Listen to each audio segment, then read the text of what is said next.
বাংলা সনের ইতিহাস, বাংলা বৎসরের ইতিহাস, কখন থেকে এই বাংলা সন গণনা শুরু হয়? সম্রাট আকবরের সময় থেকে।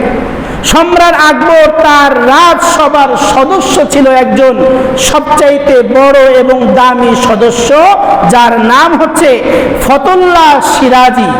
ফতুল্লাহ সিরাজি তিনি 963 হিজরি অর্থাৎ 1584 খ্রিস্টাব্দে, ইংরেজি তারিখ সন হলো 1584 খ্রিস্টাব্দে 10 অথবা 11ই মার্চ, সেই দিন তিনি এই ফতুল্লাহ সিরাজি তিনি বাংলা ক্যালেন্ডারের সূচনা শুরু করেন এবং সেই ক্যালেন্ডারে নাম দেওয়া হয় ফসলি ক্যালেন্ডার।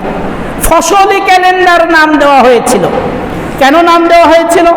ওই সম্রাট আকবরের সময় আজ দরবারে তারা মানুষের কৃষি কাজের ফসলের খাজনা আদায় করত।